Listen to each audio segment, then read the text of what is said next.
Okay, a'udzubillahi minasyaitonirrajim. Bismillahirrahmanirrahim. Alhamdulillahirabbil alamin. Nahmaduhu wa nasta'inu wa nastaghfiruh. Wa na'udzu billahi min syururi anfusina wa min sayyiati a'malina. May yahdihillahu fala mudilla lahu wa man yudlil fala hadiya lahu. Asyhadu an la ilaha illallah wahdahu la syarika lah. Wa asyhadu anna Muhammadan 'abduhu wa rasuluh. Subhanaka la ilma lana illa ma 'allamtana innaka antal alimul hakim. Allahumma 'allimna ma yanfa'una wanfa'na bima 'allamtana wa zidna ilma. Allahumma ati anfusana taqwaha wa zakkiha anta khairu man zakkaha anta waliyuha wa maulaha. Rabbi yassir wa la tu'assir, Rabbi tamim bil khair. Amma ba'du. InsyaAllah pada petang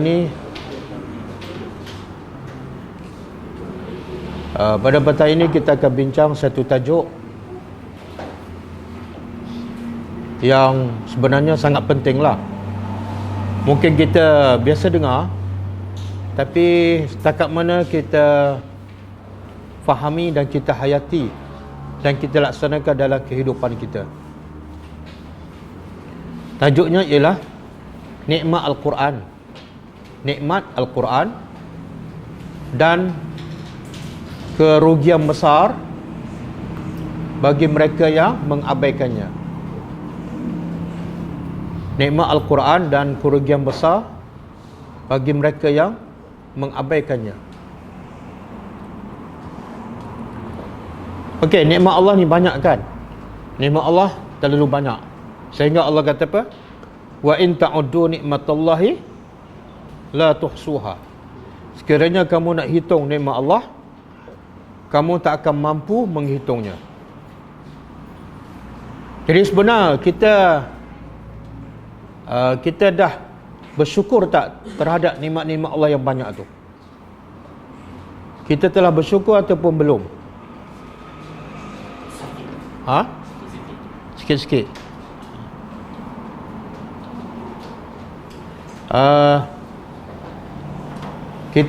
Kita bersyukur kan, tapi sikit-sikit lah. Makna yang kita syukur tu nikmat yang kita tahu tak? Nikmat yang kita tahu kan yang kita tak tahu? Jadi syarat nak bersyukur mesti kita tahu apa nikmatnya, betul? Tapi Allah kata apa? Sekiranya kamu menghitung nikmat Allah, kamu tak akan terhitung. Maksudnya apa? Kamu tak akan mampu menghitung semua nikmat. Jadi yang kita tahu, yang kita mampu hitung pun kita hanya bersyukur sikit. Yang kita tak tahu, lagilah. Boleh faham? Jadi kita ni sangat-sangat tidak mensyukuri nikmat dibandingkan dengan nikmat yang Allah bagi pada kita. Jadi dalam nikmat-nikmat yang banyak tu, nikmat apa yang paling besar? Nikmat? Nikmat Islam ke, nikmat iman ke, nikmat Al-Quran?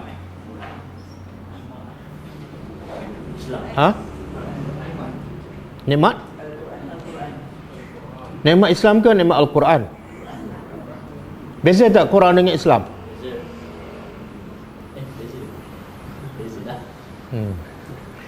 Biasa kalau kita ditanya nikmat apa yang paling besar, semua kalau orang Islam lah, semua akan jawab nikmat Islam, nikmat iman kan?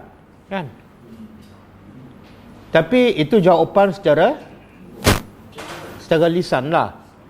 Tapi secara praktikalnya, nikmat apa yang paling manusia cari dan paling manusia kejar? Nikmat apa? Kekayaan. Jadi jawapan dia sama tak dengan apa yang dia sendiri lakukan? Tak sama. Ciri-ciri apa tu? Bila kita cakap tak betul, kita menipu siapa? Menipu? Kenapa kita cakap lain tapi buat lain? Mulut kita kata nikmat yang paling besar nikmat Islam. Tapi nak dapat Islam mesti apa? Nak dapat nikmat yang paling besar iaitu Islam mesti apa? Mesti faham Al-Quran. Betul tak? Sebab Islam ialah Al-Quran. Quran ialah Kalau Islam tanpa Al-Quran itu bukan Islam. Sebab itulah sebenarnya nikmat yang paling besar Quran lah. Semua orang mendakwa nikmat paling besar Islam. Tapi dia tak faham Quran. Sebenarnya dia belum dapat nikmat. Kan? Okey. Apa dalil nikmat yang paling besar ialah Al-Quran?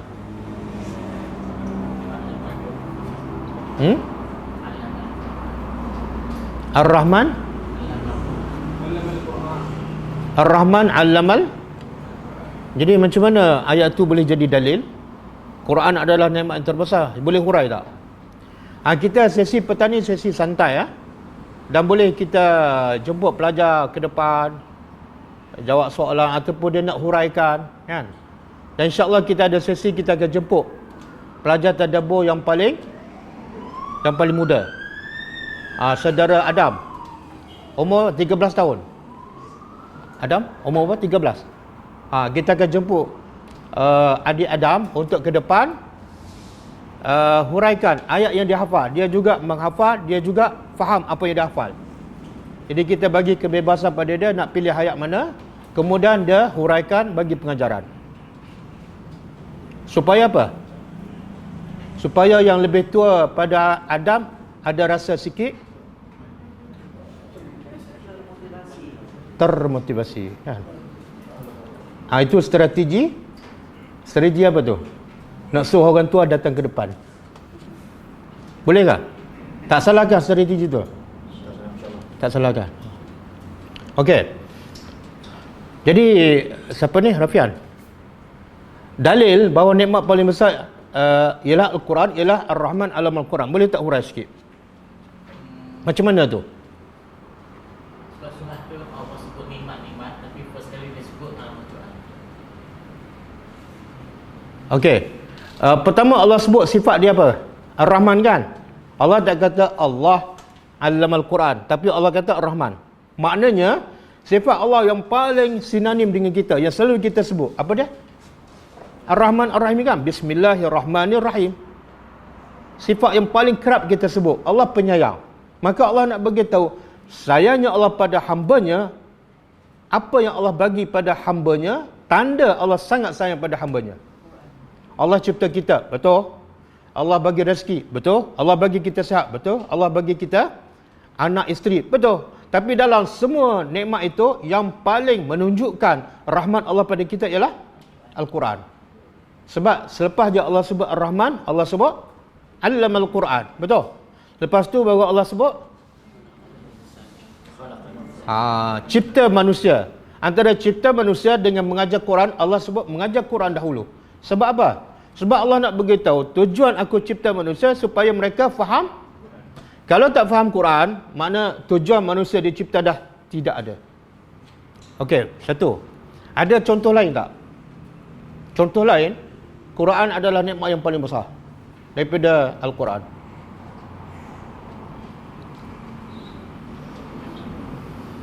Dia daripada surah lazim. Surah lazim. Saya bagi makna, kemudian sebut ayat. Boleh? Ataupun saya sebut ayat, pelajar bagi makna. Nak yang mana satu? Dua-dua tak nak? Okay. Bukan.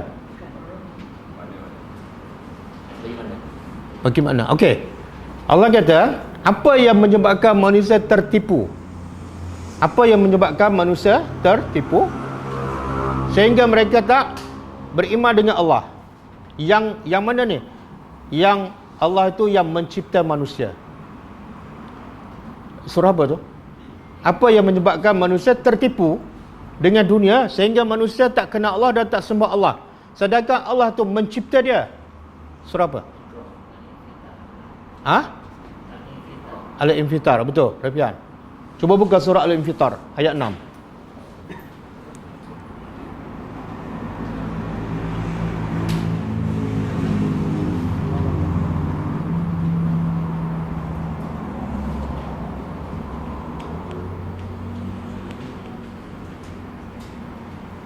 Okey, Tuhan kata apa? Ya ayyuhal insan, ma gharraka bi rabbikal karim allazi khalaqaka fasawwaka fa'adalak. Okey, apa maksud dia? Wahai manusia, apakah yang memperdaya kamu dengan Tuhan yang apa sifat dia? Al-Karim. Tadi Ar-Rahman kan? Okey. Lepas tu ayat yang ketujuh, Allah nak bagi tahu apa tanda Allah tu Karim, Allah tu mulia. Apa tanda? Allazi khalaqaka. Dia telah Jadi Allah nak bagi tahu dia cipta kita itu adalah sebagai tanda Allah tu Karim, mulia kan? Jadi faham tak apa soalan daripada ayat yang ke-6? Apa maksud soalan tu? Wahai manusia, apa sebab kamu tertipu, terpedaya?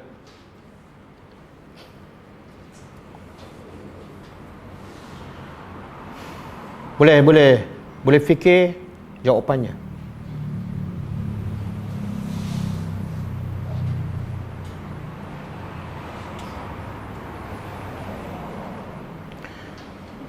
Semua fikir jangan menunggu jawapan.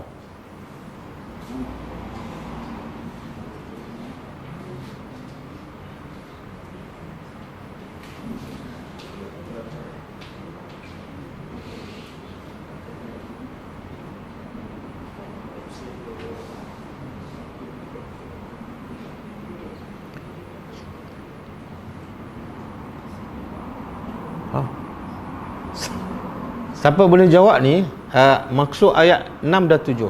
Apa mesej yang Allah nak sampaikan? Saya akan bagi hadiah.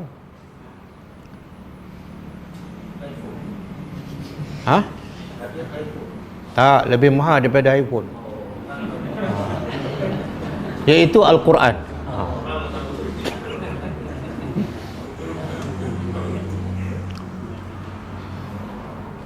Okey, apa boleh jawab?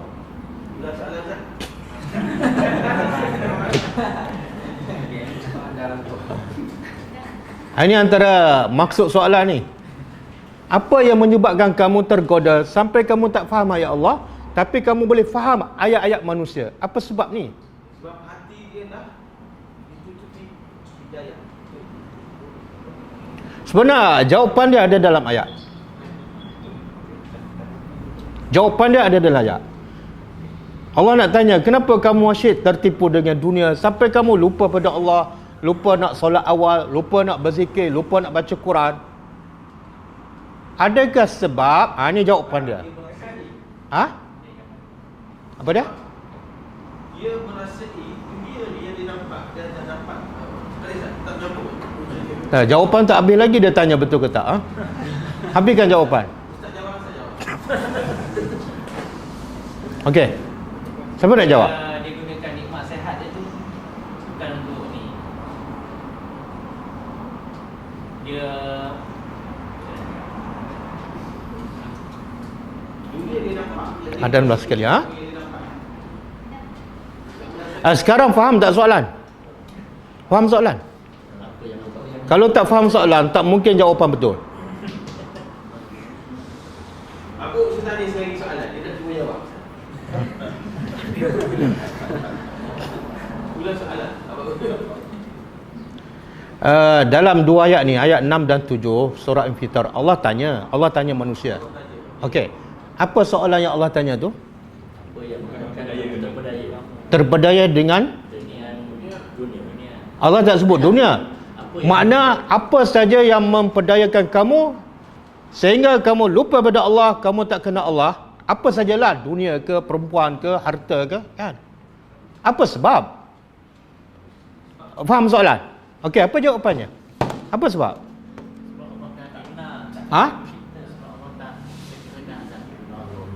Bukan. Sebab dia rasa Sebab dia menciptai dunia. dia tak kenal pencipta Dia tak kenal? pencipta, dia tak cinta tu. Tak, saya dah beritahu. Jawapan dia ada dalam dua ayat ni. Jangan fikir jauh. Jawapan ada dalam dua ayat ni. Tak jawab. Cuba ulang jawapan. Dia cakap kan, lepas tu Azhar cakap ni. Nak ulang balik Ustaz. Dia tidak memikirkan kejadian Allah, kejadian manusia yang Allah ciptakan dia dengan lengkap, dengan sempurna, seimbang, tak ada cacat. Maknanya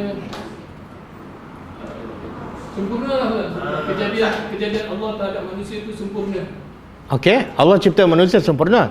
Jadi apa hal manusia boleh tak kenal Tuhan? Allah dah cipta. Dia tak memikirkan tentang kebesaran Tuhan yang menciptakan manusia.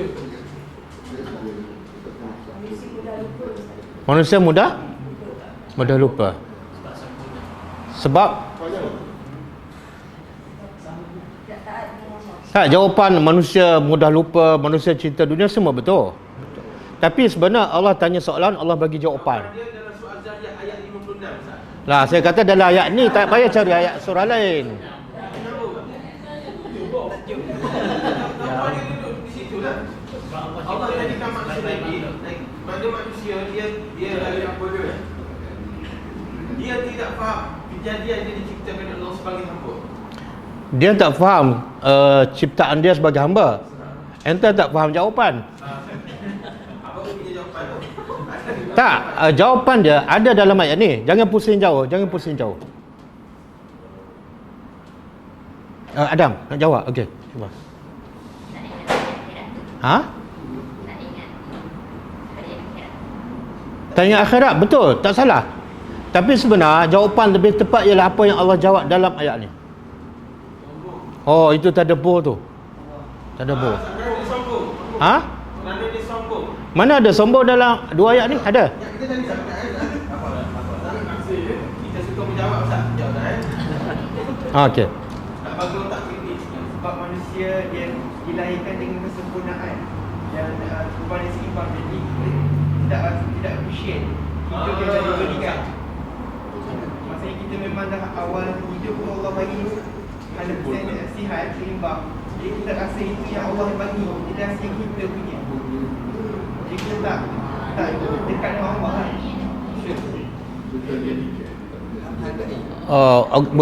Boleh jelas mula jawapan. Kejap. Kita dilahirkan dengan sempurna dan seimbang. Ha?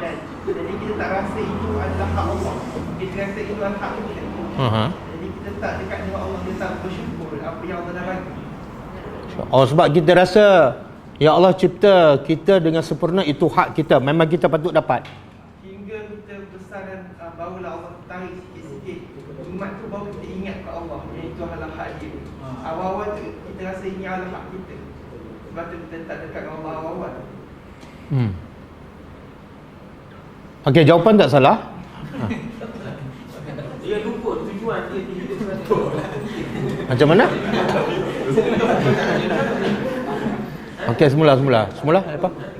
Dia Ustaz kata jawapan dia ada dalam ayat ni. Ha, ya. Tengok, dia lupa tujuan dia diciptakan.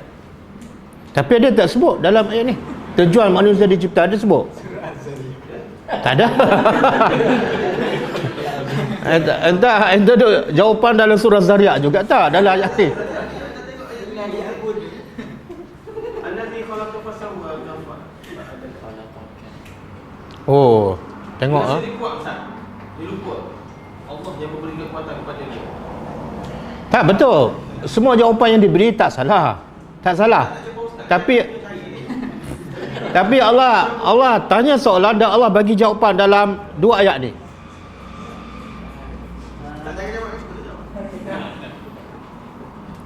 Allah Ta'ala menanyakan kepada manusia kan, kenapa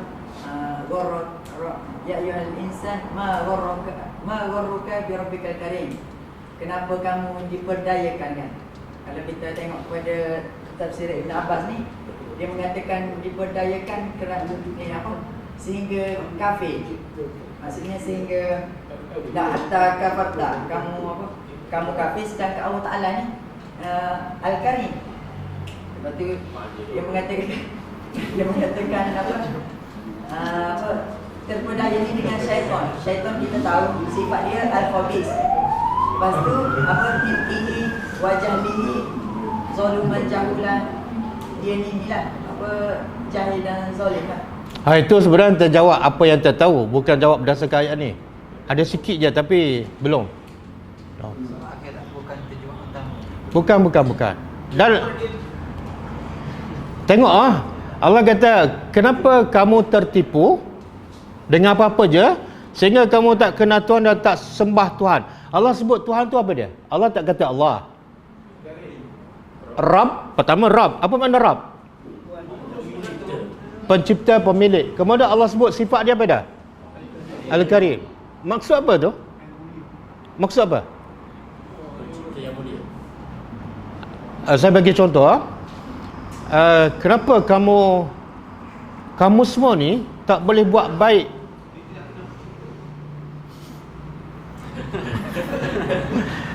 Anda dah jawab 5, semua tak salah, cuma tak betul. Saya bagi contoh.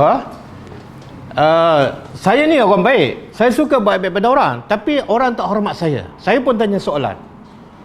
Apa sebab kamu tak hormat saya yang baik? Saya sebut, kenapa kamu semua tak hormat saya yang baik? Maksud saya apa? Apa sebab tak hormat saya? Sebab Allah nak beritahu, adakah sebab aku terlalu karim kepada engkau sehingga kamu tak hormat langsung pada aku? Faham tak?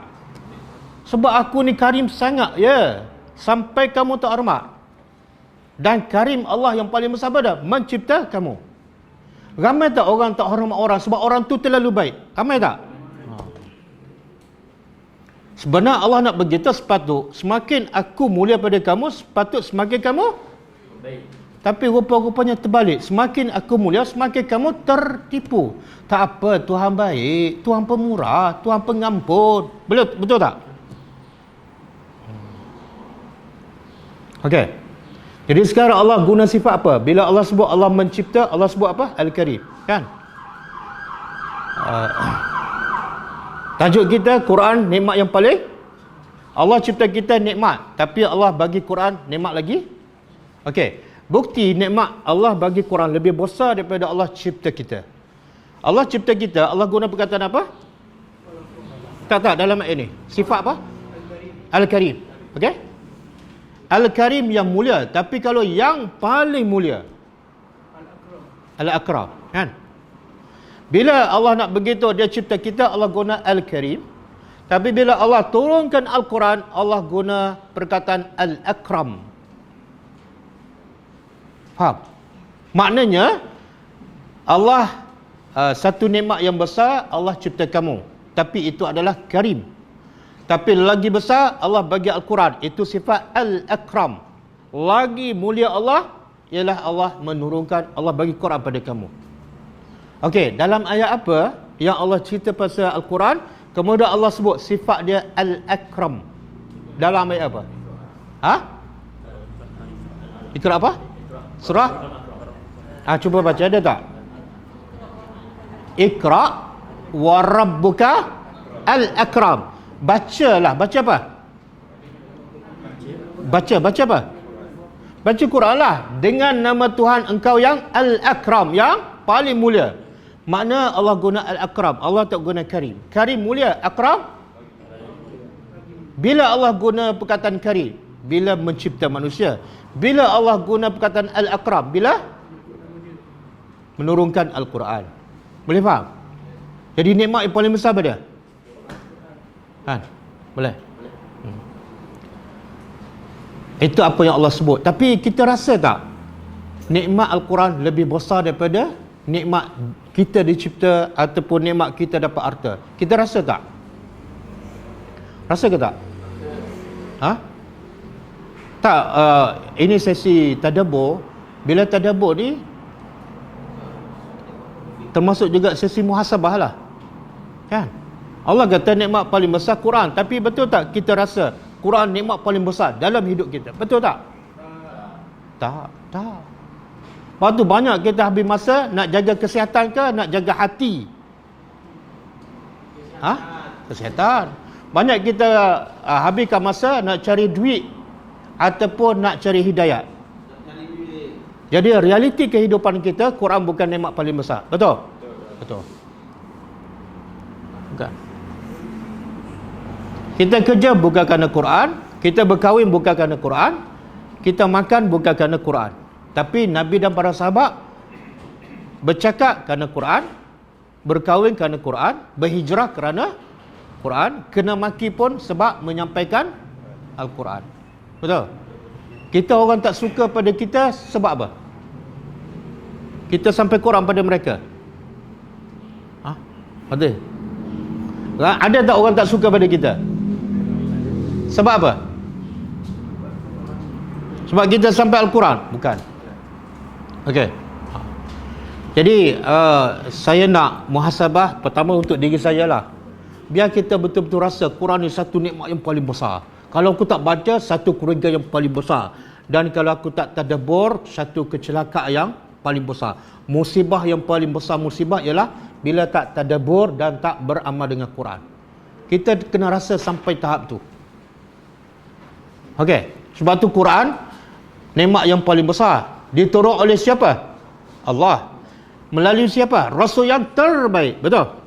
Bukan Nabi Ibrahim, bukan Nabi Ismail, tapi Nabi yang terbaik. Dan diturun pada malam yang terbaik. Malam apa? Dan diturun pada bulan yang terbaik. Bulan apa? Ramadan. Dan akhirnya, hasilnya dengan Quran tu, Nabi berjaya tak menjadikan para sahabat umat yang terbaik? Ya Allah. Sebab apa? Sebab mereka ikut kitab yang terbaik. Kan? Sekarang ramai tak orang baca Quran? Ramai tak orang hafal? Ramai tak orang tadabbur? Tak tadabbur, ramai dah sikit sekarang kan? Ramai. Tapi lahir tak khaira ummatin? Di mana silapnya? Nabi guna Quran yang sama tapi hasilnya khairah. Kalau tengok akhlak Nabi sama dengan akhlak Al-Quran. Tengok sahabat pula sama dengan akhlak Nabi. Hanya ambil masa 23 tahun kan. Kita dah berpuluh tahun, kenapa tak lahir khairah ummatin? Lahir tak? Lahir Islam di Mekah. Lahir di? Lahir negeri Islam di Mekah. Ada contoh? Kelantan. Yalah contoh. Umat terbaik di Kelantan. Boleh bagi fakta? Umat terbaik di Kelantan. Ustaz pun ini asal di Kelantan. Umat bukan individu. Umat. Ada contoh? Kita baca tak akhbar setiap hari? Tak baca? Bacalah akhbar setiap hari kan. Berita yang menghiburkan hati kita ataupun merusingkan kita, menyakitkan hati kita. Kenapa? Sebabnya orang Islam tak menjadikan Quran nikmat yang paling besar. Quran sekadar hanya untuk bahan bacaan, untuk setelah dah penat baru nak baca Quran kan. Malam Jumaat surah tertentu, maka mereka letak Quran nombor 2, nombor 3, bukan nikmat yang terbaik. Maka tak lahirlah umat yang terbaik. Sebab Quran tak dijadikan kitab yang terbaik. Betul? Ni kan. Berapa jam kita pegang telefon? Berapa jam kita pegang Quran? Betul tak? Tak payah kita tak cerita orang lain, kita sendiri ni, kita sendiri. Tak payah cerita pasal orang lain kan, kita sendiri. Kalau betul Quran nikmat yang lebih besar daripada segala-gala, kita banyak pegang Al-Quran, kita banyak baca Al-Quran. Betul tak? Kita banyak hafal Al-Quran, kita banyak tadabbur Al-Quran. Kalau betul Quran nikmat terbesar. Tapi realitinya tak. Betul kan? Berapa minit je kita pegang Quran, berapa ayat je kita tadabbur setiap hari. Makna Quran ni bukan nikmat yang paling besar dalam hidup kita. Sebab itulah hidup kita tak berubah apa-apa. Kan? Orang tak nampak, oh hebat dia ni, akhlak dia luar biasa. Orang tak nampak. Kadang-kadang yang hafal Quran, akhlak dia lebih kurang dengan yang, betul kan? Ataupun ini satu fitnah. Betul. Jadi sekarang kita sama-sama fikir bagaimana nak jadikan Quran tu betul-betul nikmat paling besar. Cakap kerana Quran, diam kerana Quran suruh diam. Pergi Terengganu sebab Quran suruh, kan? Pergi tepi pantai sebab Quran suruh. Langsung tak ada nafsu. Pergi makan sebab Quran suruh. Oh, kita akan jadi satu umat yang hebat. Tapi makan kerana nafsu, berjalan kerana nafsu, pergi pantai kerana, walaupun mulutnya membaca Al-Quran. Sebab tu Nabi mencela, Nabi beritahu siapa ni? Golongan Khawarij, kan? Golongan Khawarij. Apa yang Nabi sebut pasal Khawarij? Solat Khawarij ni mana yang terkeluar daripada Islam, kan? Bila Nabi sifatkan orang Khawarij, apa antara yang Nabi sifatkan? Solat mereka, solat kamu tak boleh lawan solat mereka. Puasa kamu tak boleh lawan puasa orang Khawarij. Ibadat dia hebat. Tapi bila dia baca Quran tak?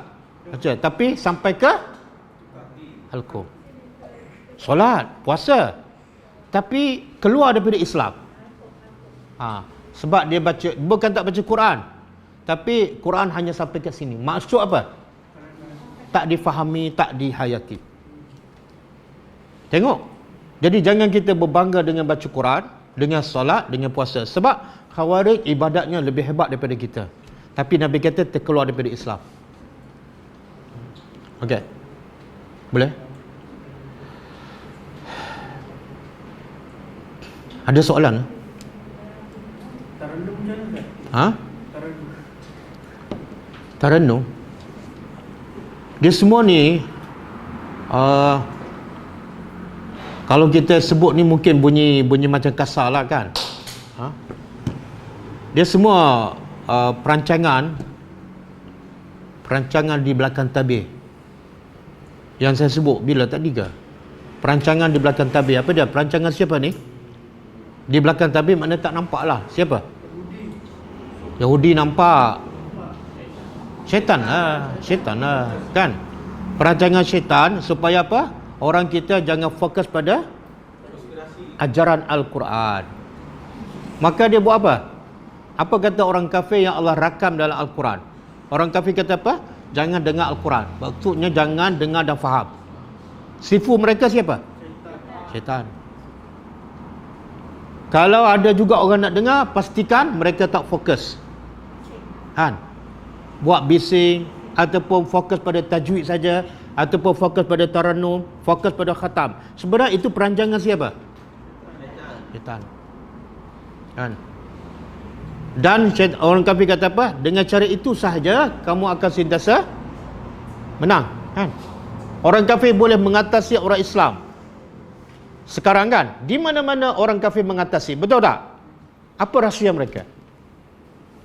Adakah sebab orang Islam lemah ekonomi? Adakah orang Islam sebab lembek? Nak angkat berat pun tak mampu? Tak. Apa sebab?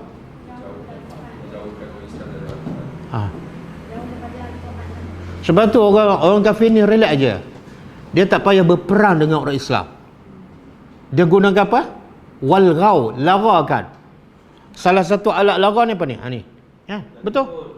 Berapa jam kita habis? Memang perancangan dia. Sedarlah muhasabah diri kita. Patut tak? Dengan kata-kata manusia kita habis berjam-jam. Dengan kata-kata Allah kadang-kadang satu hari tak ada satu ayat pun kita habiskan masa. Patut tak? Sangat-sangat tak patut. Seolah kita rasa Quran ni bukan nikmat. Ya Allah. Ni fitnah besar ni. Ni konspirasi Dajjal. Lah, Dajjal. Yalah, kadang-kadang kita duk bincang pasal konspirasi Dajjal. Sebenarnya kita pun terperangkap dengan konspirasi Dajjal. Banyak masa kita bincang apa yang orang kaji, betul? Tapi ayat yang Allah cakap kita tak faham.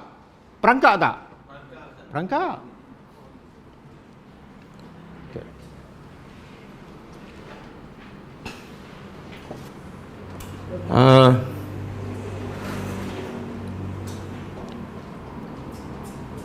Cuba buka surah ni, surah Fatir, ayat yang ke 29 dan 30.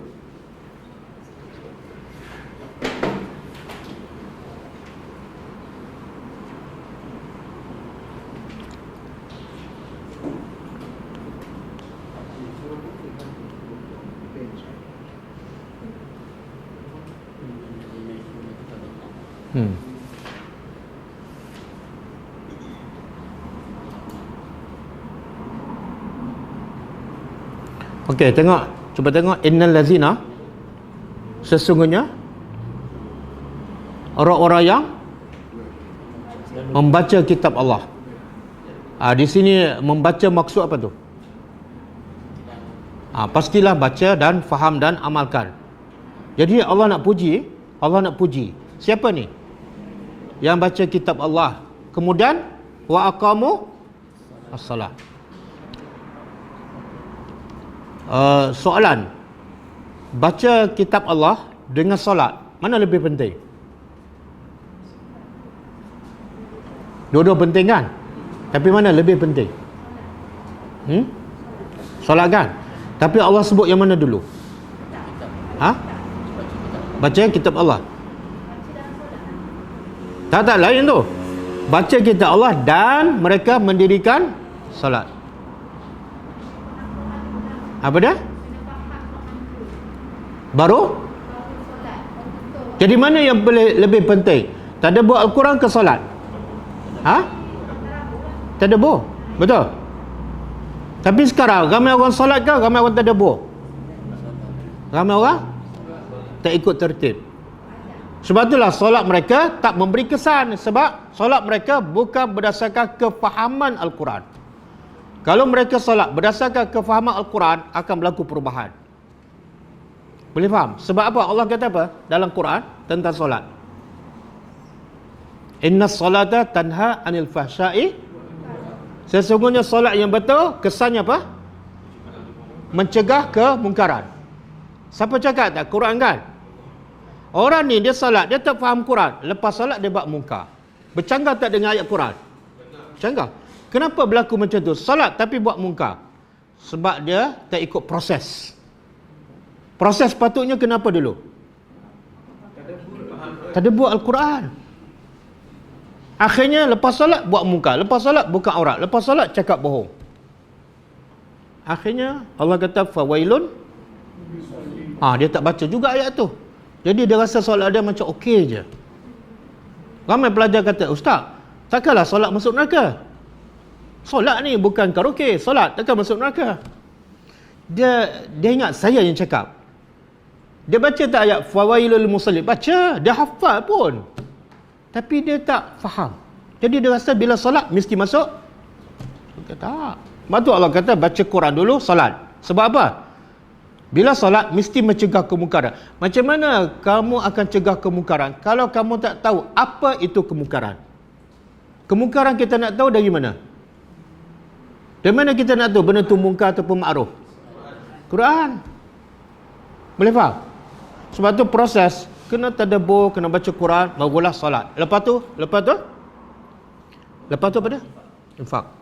Jadi kalau dia baca Quran, dia jumpa tak ayat Allah dorong orang supaya berinfak dan Allah bagi tahu ganjaran sangat besar. Dia jumpa tak ayat tu? Bila dia jumpa dia faham, mudah tak nak infak? Mudah. Tapi sekarang ramai tak orang solat tapi kedekut? Sebab tak baca Quran dulu, tak faham Quran dulu. Di hujung tu Allah kata apa? Yarjuna tijaratan lan tabur. Kenapa dia baca Quran dulu? Lepas tu dia salat, lepas tu dia infak. Kenapa? Sebab dia mengharapkan tijarah. Semua orang nak berniaga, tapi banyak yang berniaga rugi. Berniaga apa? Berniaga apa dan berniaga dengan siapa yang tak mungkin rugi? Bahkan untungnya berlipat ganda. Berniaga dengan siapa? Allah. Ada tak pernah orang berniaga dengan Allah rugi, bankrupt? Ramai tak berniaga dengan manusia bankrupt? Tapi yang ramai bankrupt itulah yang manusia berniaga. Betul? Yang dengan Allah pula, ini bukan nak marah ni, kursi nak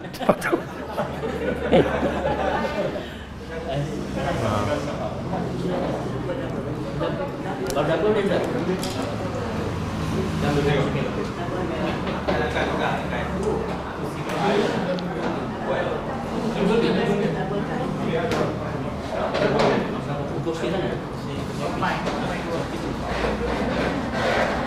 Ini okey.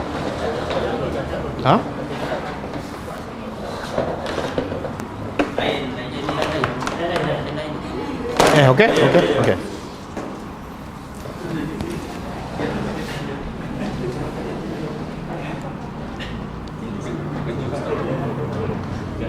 Okey. Cuba baca ayat seterusnya.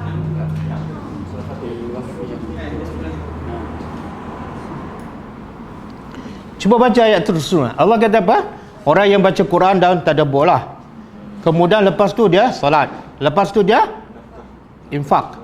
Sebab apa dia menginfak? Sebab dia mengharapkan perniagaan yang kalau kita belajar bahasa Arab, lan tabur. Apa makna lan? Tidak akan rugi selama-lamanya.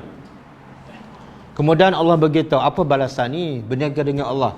Apa dah ayat seterusnya? Liyuwaffiyahum, agar Allah menyempurnakan apa? Gaji mereka. Dia sebut pahala tak masuk. Sebut gaji.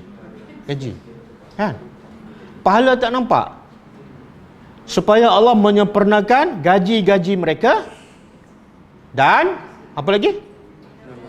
Dan ya Allah. Satu, Allah bagi gaji.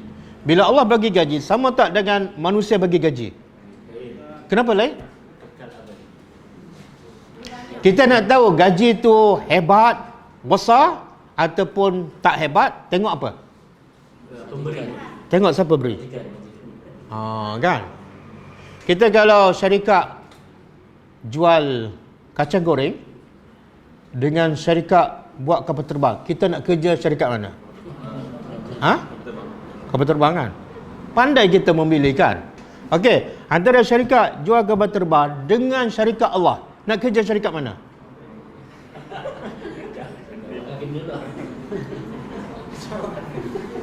Syarikat Allah. Betul tak? Banyak tak orang Islam yang baca Quran, tapi bila bertembung antara berniaga dengan Allah dengan berniaga dengan manusia, dia buat pilihan apa? Betul tak? Ya Allah. Jadi Allah, satu, Allah yang bagi gaji. Yang kedua, Allah kata apa? Dia tambah. Ada tak mana-mana syarikat bagi tahu kerja dengan saya akan bagi gaji dan saya akan tambah. Allah guna perkataan yazidu fi'il mudhari', mana bukan sekali tambah tanpa henti. Ada tak syarikat tu kat dunia? Ada? Ada tak? Ada. Ada syarikat apa ni? Fire sale.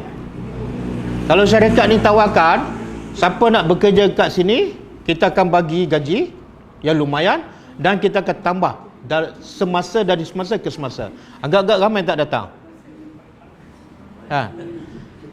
Tapi ada jaminan tak dia akan tepat janji? Ada kemungkinan tak bankrupt? Tapi tetap ramai tak datang. Ya Allah, ada kemungkinan tak bankrupt? Ada kemungkinan tak Allah tak tepat janji?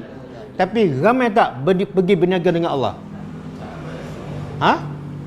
Ni ayat tadi, ma gharraka bi rabbikal, apa hal kamu ni? Sebab Allah sangat baik sampai kamu tak buat baik dengan Allah. Kan? Boleh faham?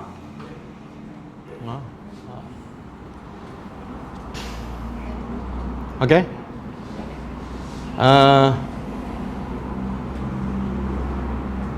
Okey. Tajuk kita Quran nikmat yang paling. Maknanya kalau tolak Quran, apa hasilnya? Kerugian yang paling besar. Cuba buka surah ni. Surah Al-Isra ayat 82. Surah Al-Isra ayat 82.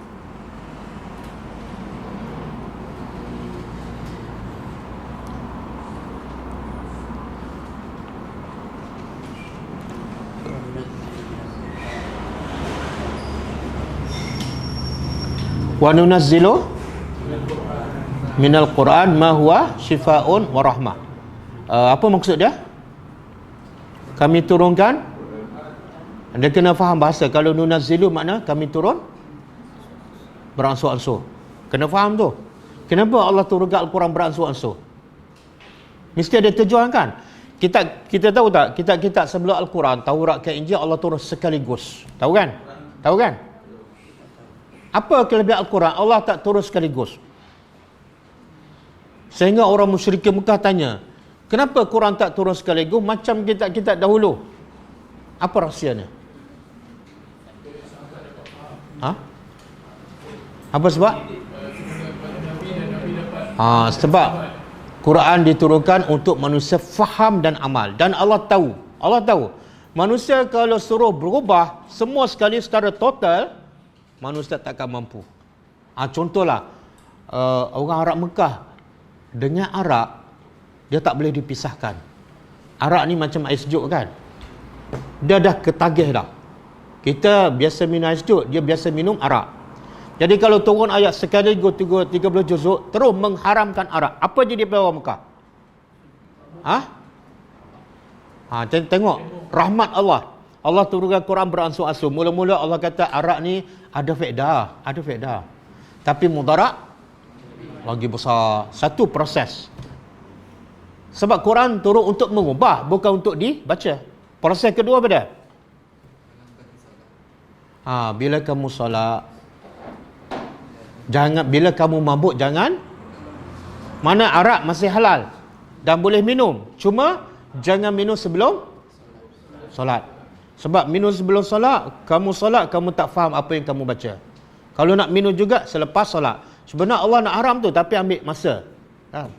Lepas tu baru Allah kata, innamal khamru wal maisiru wal ansabu wal azlam rijsun min amali syaitan.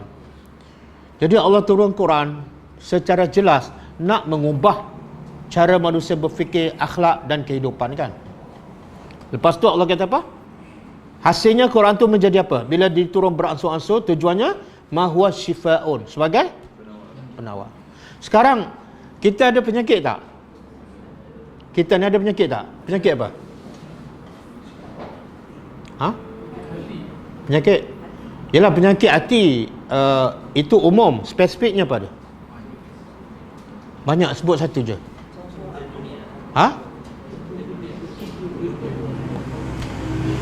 Hubud dunia. Dia biasa kita jawabkan penyakit hati, hubud dunia. Saya tak nak jawapan yang biasa tu, sebab jawapan biasa kita dah kalihkan. Akhirnya tak rasa apa-apa. Nak jawapan apa yang kita belajar. Sebab apa? Penyakit kita apa dia?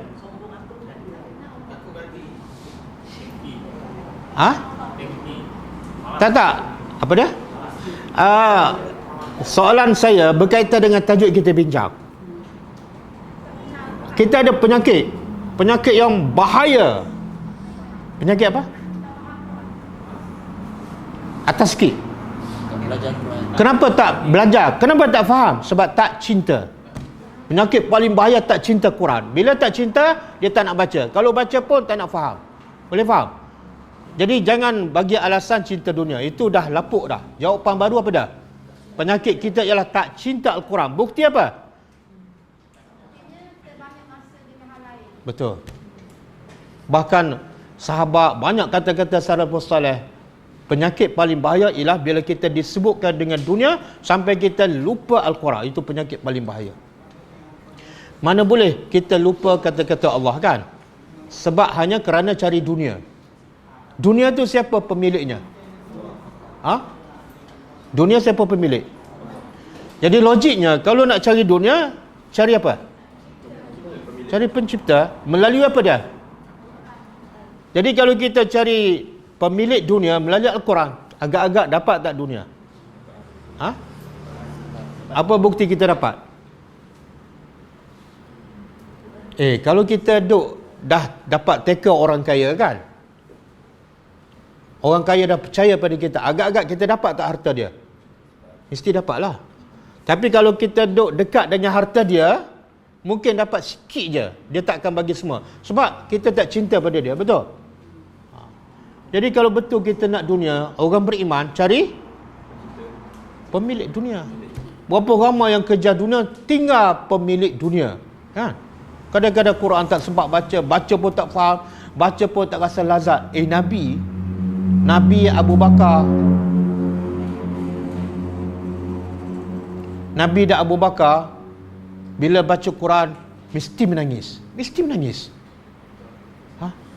Kita cuma tanya diri kita, berapa kali kita baca Quran dan menangis? Berapa kali? Cuba tanya. Dah tanya ke belum? Dah. Diri kita jawab apa? Apa masalah kita? Nabi baca Quran menangis. Abu Bakar baca Quran menangis. Sehingga kan bila Nabi sakit kan, Nabi suruh bagi tahu pada Aisyah, suruh Abu Bakar jadi imam. Apa kata Aisyah? Ya Rasulullah, Abu Bakar tak boleh jadi imam. Bila baca Quran menangis. Baca Quran menangis. Begitu sekali hubungan Nabi dan sahabat dengan Al-Quran. Begitu sekali. Baca Quran je menangis. Baca Quran je menangis. Padahal mereka, hati mereka cukup bersih. Kan? Kenapa kita baca Quran bertahun-tahun tak keluar setitik air mata? Kenapa? Ha? Tak faham? Dia orang tu tahu Arab, bahasa Arab senang. Kita ni bila belajar bahasa Arab pun nak ambil masa kan. Dia orang tu macam kita cakap Melayu kan. Faham? Tak, itu jawapan ke alasan? Jawapan ke alasan? Bukan logik ke tu? Tak. Okey. Saya nak buktikan itu bukan jawapan, itu alasan. Buktinya apa? Kita kata tak faham Quran sebab tak faham bahasa Arab. Kalau betul lah sebabnya tak faham bahasa Arab, pergilah belajar. Kenapa tak belajar? Susah sikit lah banding orang Arab yang direct di bahasa dia. Bukan nak berdalil, nak hujah. Okey. Kita berhujah. Ada tak sahabat Nabi yang bukan bangsa Arab? Ada. Bangsa apa? Bilal bangsa apa? Afrika kan? Afrika dengan bangsa Melayu mana lebih baik? Tak. Bilal bukan bangsa Arab. Bahasa dia bukan bahasa Arab. Sahabat Nabi Suhaib Ar-Rum dari bangsa apa? Rom. Siapa lagi? Salman Al-Farisi daripada bangsa apa? Tapi mereka bila baca Quran menangis. Dia tak pernah ikut kursus bahasa Arab kat UAE.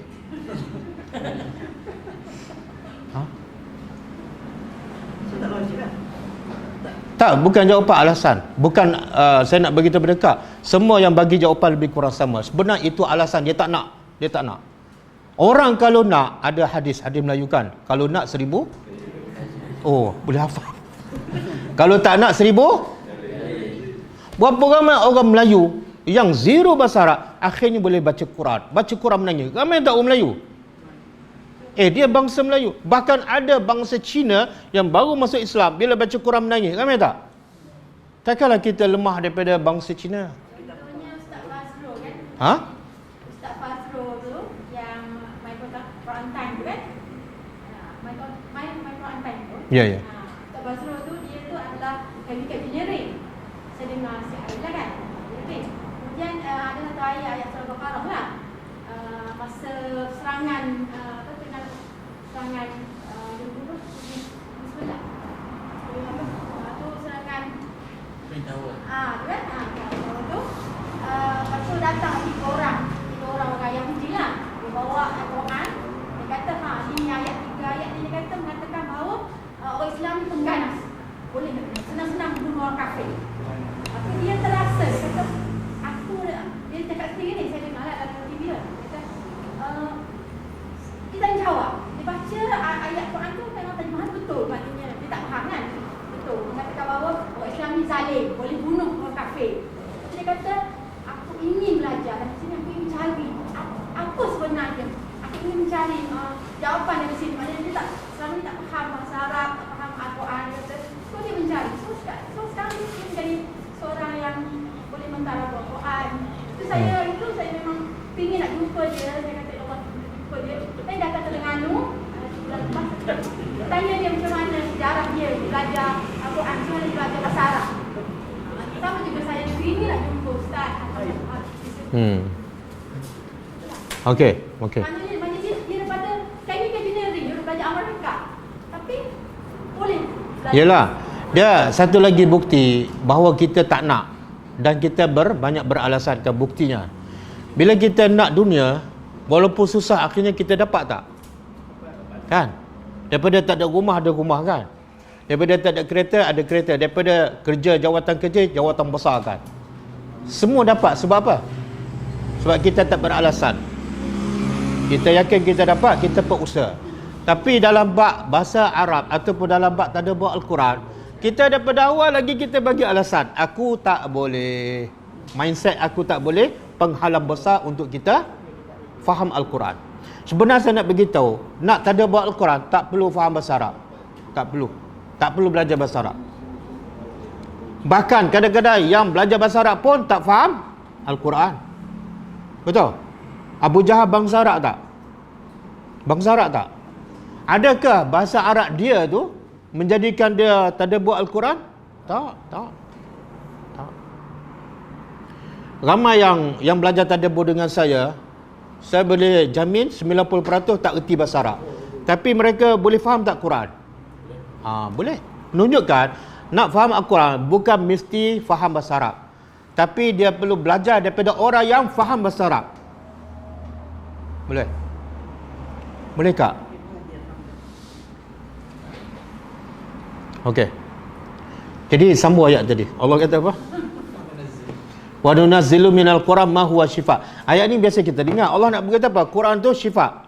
Syifa apa makna? Penawar. Penawar apa dia? Allah tak sebut penawar apa? Bila Allah tak sebut mana apa? Semua penyakit manusia, semua masalah masyarakat, penawarnya Quran.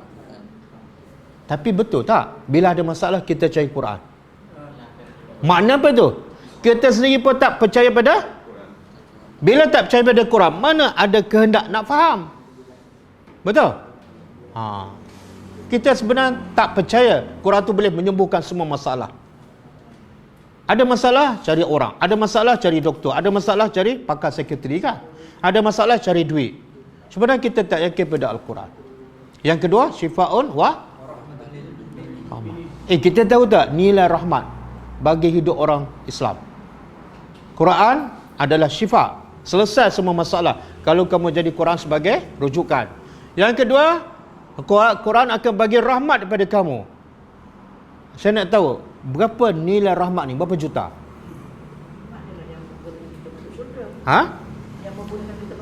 Mana lebih mahal? Rahmat dengan 1 juta duit. Kalau saya bagi rahmat dengan 1 juta, kak nak apa? Betul? Ni 1 juta ni bukan 100 ringgit.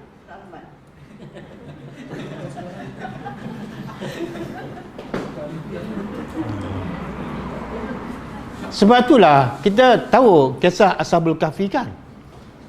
Dia asalnya banyak duit tak? Kaya. Betul tak? Semua keperluan hidup ada kan. Bahkan ada mengatakan mereka keluarga bangsawan. Tapi akhirnya dia tinggal semua tak harta? Dia tinggal tak? Kenapa dia tinggal semua harta? Daripada rumah yang selesa yang besar, dia pergi ke mana? Gua. Bila pergi ke gua, dia minta apa? Rabbana atina min ladunka. Maknanya dunia dah ada, tapi bagi dia tak memberi kebahagiaan. Sebaliknya dia minta. Jadi rahmat Allah ni walaupun dalam gua tapi sangat-sangat mahal. Betul?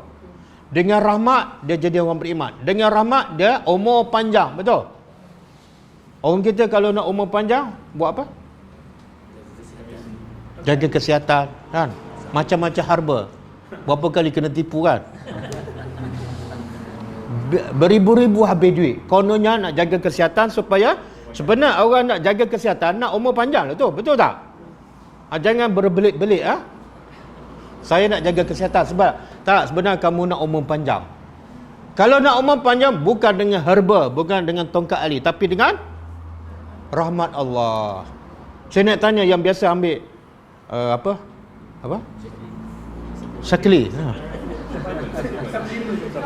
Suplemen Okey, setelah dia ambil suplemen tu, berapa umur dia bertambah?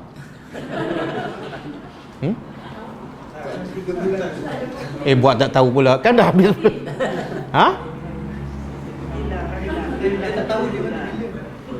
Duit dah habis banyak kan? Tapi umur bertambah tak? Tak tahu. Okey, tak apalah. Kita ambil yang ada bukti. Pemuda Kahfi, dia tak ada suplemen. Dia minta apa? Rahmat je.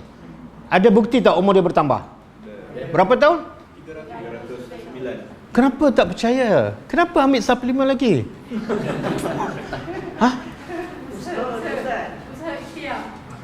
Tengok. Kenapa kita suka menjawab? Okey, kita ambil suplemen, jawapan kita sebab usaha. Saya nak tanya, kalau ambil suplemen usaha, cari rahmat bukan usaha ke?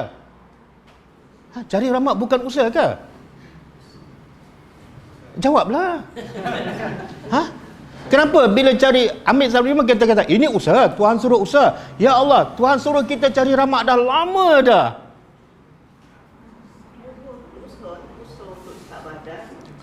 Dua-dua akhirnya dapat yang mana? Sebab itulah pemuda Kahfi, dia merungut tak duduk dalam gua? Dia merungut tak sakit belakang? Sikit-sikit nak urut belakang, sikit-sikit nak buat patah perak. Ada tak? Walaupun tidur bukan atas tilam, relax, tenang. Sebab apa? Sebab dia dapat suplemen apa? Rahmat. Okey. Ini kita sesi muhasabah lah, termasuklah saya. Kita kadang-kadang baca Quran, kadang-kadang tadabbur, tapi cinta pada Al-Quran masih tak nombor satu. Kan? Masih kita tak rasa Quran nikmat yang terbesar. Buktinya sikit je masa kita habis untuk Quran. Bila tadabbur Al-Quran je tertidur. Kan? Tertidur. Tapi bila bincang bab konspirasi terjaga.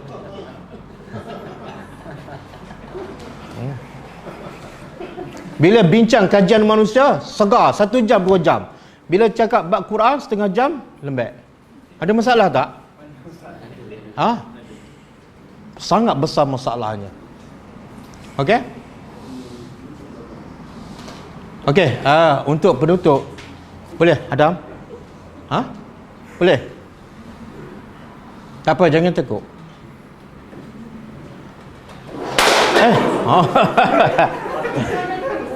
Patah terus. Dia sebab licin.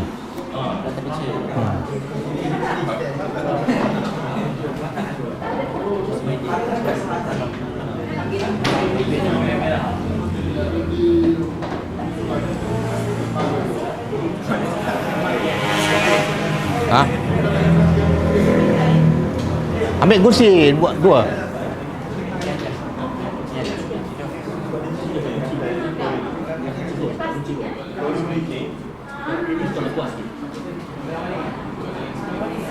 Okey, tak apa.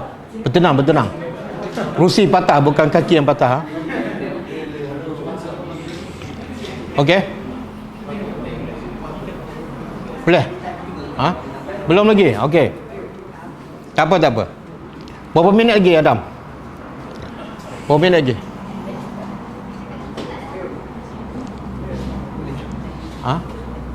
Adam nak tadabbur ayat apa? Oh, tak ready. Okey, tak apa. Okey, tak apa. Dia sakit mulut. Itu betul-betul ada sebab lah. Okey, silakan yang tak sakit mulut. Yang tak sakit mulut.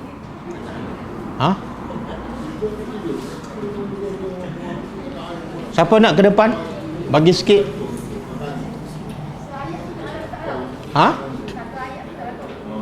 Satu ayat lah. Kalau panjang sangat, setengah ayat.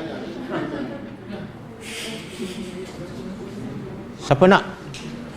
Entah. Rafian? Fadil.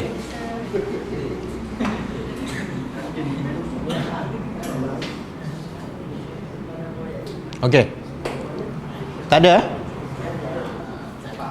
Kalau tak ada, siapa nak volunteer? Ni proses untuk menjadi orang yang terbaik di sisi Allah. Orang yang paling besar gajinya.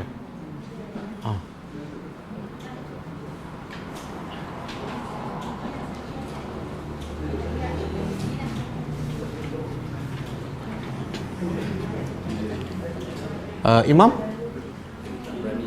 Tak berani? Dia biasa kalau kita nak bercakap benda baik, kenapa kita tak ada keberanian? Kan? Tapi bila nak mengumpat, berani je. Lancar je kan? Kadang-kadang orang tak suruh pun, orang tak jemput, lancar je keluar. Padahal dia adalah dosa kan. Tapi nak cakap benda baik yang jadi pahala, kenapa kita jadi tak berani? Kita muhasabah apa sebab? Apa sebab?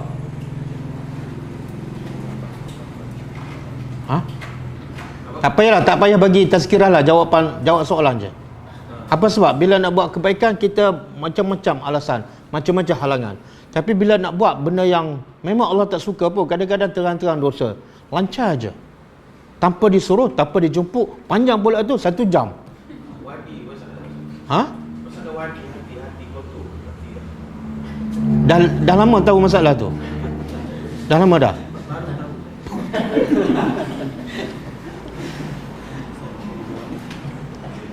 Okey, kalau tak ada apa, cukup setakat ni boleh? Boleh? InsyaAllah. Semoga apa yang kita sama-sama dengar hari ini dapat menjadi pencetus untuk kita berubah semakin lebih baik dan semakin cinta pada Al-Quran dan semakin dekat dengan Allah Subhanahu Wa Taala. Percayalah. Nak tahu hubungan kita dengan Allah okey ke tak? Cek apa? Nak tahu hubungan kita dengan Allah okey ke tak? Cek apa? Hubungan kita dengan Quran. Kalau hubungan kita dengan Quran lesu, demam je, cool je, memang kita ada masalah besar dengan Tuhan. Mana mungkin kita cinta Allah tapi tak cinta kitab dia? Mana mungkin? Kita bila cinta seseorang, kita selalu baca tak surat dia? Ya, sampai terkoyak kan? Dan faham tak? Faham. Tapi kita konon mendakwa cinta Allah, tapi surat dia baca sampai tak faham. Itu bukan cinta. Jadi saya ulang, nak tahu hubungan kita dengan Allah, tengoklah hubungan kita dengan Al-Quran. Berapa jam kita baca sehari, berapa usaha kita untuk faham, untuk hafal. Setakat itulah hubungan kita dengan Allah Subhanahu Wa Taala. Okey, cukup apa yang baik daripada Allah Subhanahu Wa Taala, apa yang tidak baik daripada saya, dan sekiranya ada terkasar bahasa, terguris hati, tersentuh perasaan, saya minta maaf. Saya minta maaf. Soalan panas sikit Ustaz. Boleh. Dia tak ada soalan panas ataupun soalan sejuk. Yang ada soalan betul. Betul ataupun salah. Kalau fitnah yang dimaksudkan macam fitnah Dajjal, Ustaz, maksud fitnah di situ apa Ustaz? Yang boleh Ustaz cerita pasal fitnah kan? Maksud fitnah ni ada banyak kan? Kalau dikaitkan dengan Dajjal tu, dia maksudnya tak fitnah. Bagaimana fitnah? Dia sebenarnya, kita tahu tak apa kaitan Allah, Nabi suruh kita baca apa? Al-Kahfi. Untuk salah satu cara nak mengelakkan daripada fitnah Dajjal kan? Nabi suruh baca Quran. Salah satunya surah Al-Kahfi kan? Tapi ada tak sebut perkataan Dajjal dalam Al-Quran? Dalam surah Al-Kahfi ada tak? Tak ada. Tapi kenapa surah Al-Kahfi? Kenapa? Ya, semua surah ada pengajaran. Akidah apa? Ashabul Kahfi. Keteguhan akidah. Keteguhan? Akidah Ashabul Kahfi. Jadi apa kaitan dengan Dajjal? Jadi apa? Tak gogek. Tak gogek ke mana?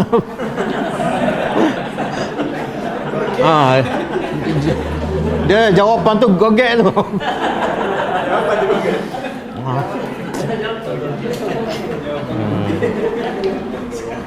Allah suruh kita ambil pengajaran daripada surah Al-Kahfi tu, kisah-kisah yang ada dalam tu dikait dengan ujian yang apa yang Allah sebut dalam tu. Yelah, macam mana kaitan? Soalan dia, Dajjal bawa fitnah kan? Tiba-tiba kena baca surah Kahfi. Apa kaitan cerita dalam surah Kahfi dengan fitnah Dajjal? Apa kaitan? Contoh dua pemuda kebun tu fitnah harta. Yelah, apa kaitan fitnah harta dengan Dajjal? Apa dia? Fitnah harta bawa? Okey, kita bagi pakar konspirasi jawab.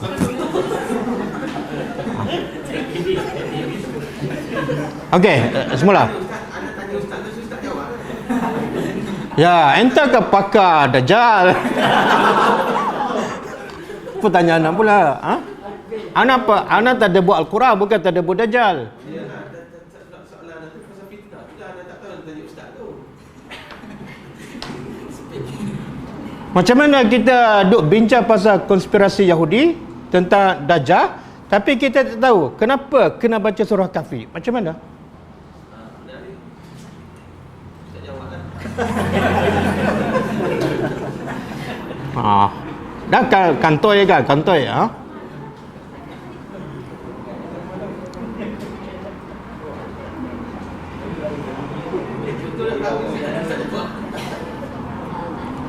Dia dalam surah Kahfi ada berapa kisah semua? 4 kan? Pertama kisah apa? Ashabul Kahfi kan? Yang kedua? Pemilik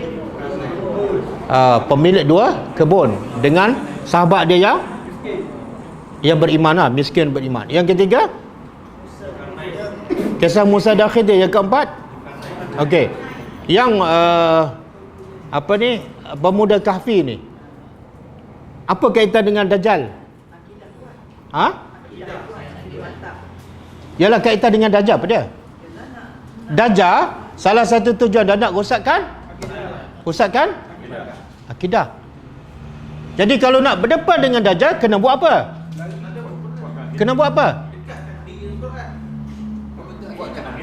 Ha? Kuatkan akidah. Macam mana nak kuatkan akidah? Mungkin tak kamu kuat akidah tapi tak faham Al-Quran. Jadi jangan buang masa duk bincang konspirasi. Siapkan senjata. Apa dia? Kuatkan akidah, tadabbur Al-Quran. Dan kita tahu tak apa solusi untuk menguatkan akidah dan menyelamatkan akidah kita melalui kisah Ashabul Kahfi? Apa solusinya? Allah bagi dalam Quran. Apa dia? Bahaya ni. Kita tahu perancangan Yahudi tapi tak tahu perancangan Allah supaya kita hadapi Dajjal. Bahaya tak? Bahaya. Sebab itulah syaitan Allah bagi tak nampak. Saya nak tanya, musuh yang nampak dengan musuh yang tak nampak, mana lebih bahaya? Tak nampak kan? Kenapa musuh syaitan ni paling jahat tapi Allah bagi tak nampak? Kan membahayakan kita. Allah suruh kita bergantung dengan dia.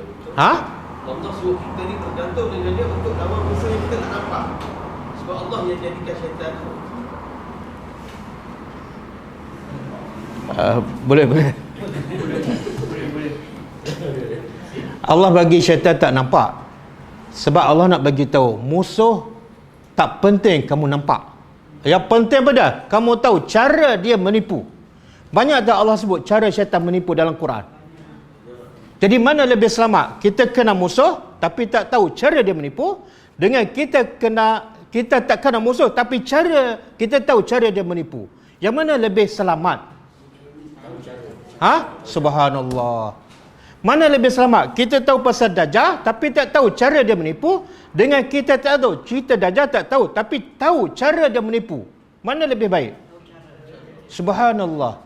Sebab itulah kisah surah Al-Kahfi Allah nak bagi tahu cara nak menghadapi Dajjal.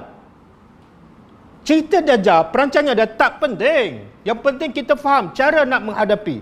Boleh faham? Ya Allah. Jadi jangan habis masa duk fikir pasal perancangan musuh. Habiskan banyak masa fikir perancangan yang Allah tunjuk dalam Quran untuk menghadapi Dajjal. Boleh faham? Jadi saya ambil satu contoh je. Pemuda Kahfi.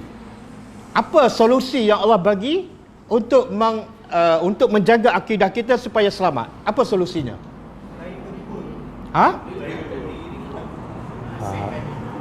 Tak. Allah sebut dalam satu ayat. Allah kata, wasbir nafsaka ma'al ladzina yad'una rabbahum bil ghadati. Cara kamu nak selamatkan akidah ialah sabar, duduk bersama orang yang sentiasa beriman, sentiasa beribadat kepada Allah. Duduk bersama mereka walaupun mereka miskin. Duduk bersama, jangan lari pergi ke gua. Faham tak? Duduk dalam kumpulan orang beriman. Kalau dia tak sabar itu Kamu diancam baru lari ke gua. Apa dia?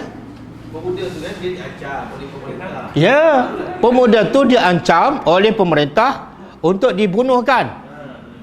Yang kita siapa ancam kita nak pergi lagi ke hutan tu? Ha? Ha? Itu ustaz dia tengok ustaz Pujian dah pergi. Ustaz Pujian ada ikut. Ada tak ada kain sebab boleh bukit dia. Tu nak tolong dia ustaz. Buat ekonomi. Okey, saya minum dulu ha. Okey. 3 lagi cerita kan kita sambung kemudian. Cerita Zulkarnain, bagaimana nak selamatkan daripada fitnah Dajjal bila kita ada kuasa. Allah sebut bagaimana kita nak selamatkan daripada fitnah Dajjal bila kita ada ilmu. Kan Musa, kisah Musa dengan Khidir pasal apa? Fitnah ilmu kan. Jadi salah satu cara Dajjal nak tipu ialah dengan ilmu.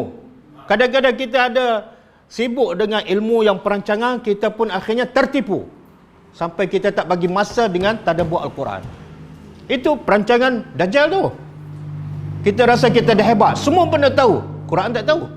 Hebat tak? Tak hebat.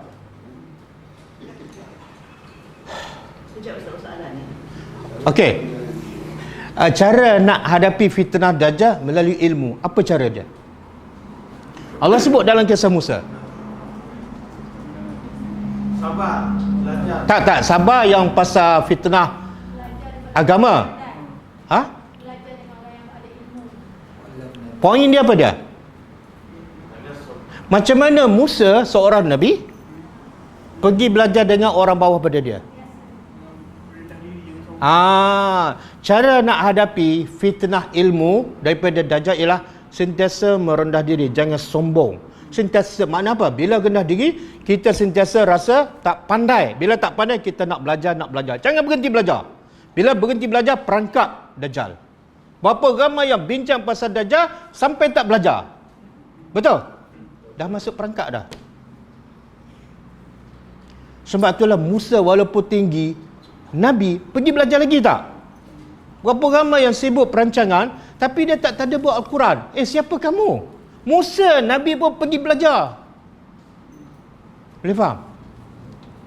Cukuplah. Tadi Ustaz sebut syaitan tu dia bukan ni, dia sifat kan? Dajjal ni berbeza orang ke sifat apa? Orang. Orang. Dia makhluk yang bernyawa 3 je. Malaikat, jin, manusia, 3 je. Nak jawab. Dajjal jahat tak? Kalau jahat mungkin tak malaikat? Tak. Dajjal nampak tak? Nampak. Kalau nampak mungkin tak jin? Ada dua tak, satulah. Apa dia? Manusia. Dajjal ialah manusia. Yang kata bermata satu tu betul. Betul? Betul? Allah bagi dia mata satu, sepatut kita clear kan? Tapi kita boleh tertipu sebab apa? Sebab tadilah dengan fitnah ilmu, dengan fitnah harta, Dajjal ni dia boleh turunkan hujan. Dia boleh bagi apa saja kita nak. Kita pun tertipu dengan aku memang nak harta. Tiba-tiba Dajjal yang bagi, tertipu. Jadi semua asas tu kena kuatkan apa? Ilmu. Okey? Cukup ah? Jadi kita tutup dengan membaca tasbih kafarah. Subhanakallahumma wa bihamdika asyhadu an la ilaha illa anta astaghfiruka wa atubu ilaik. Assalamualaikum warahmatullahi wabarakatuh. Kelas seterusnya ialah hari Ahad, hari Isnin. Kelas seterusnya ialah hari Isnin pukul 10.30 pagi.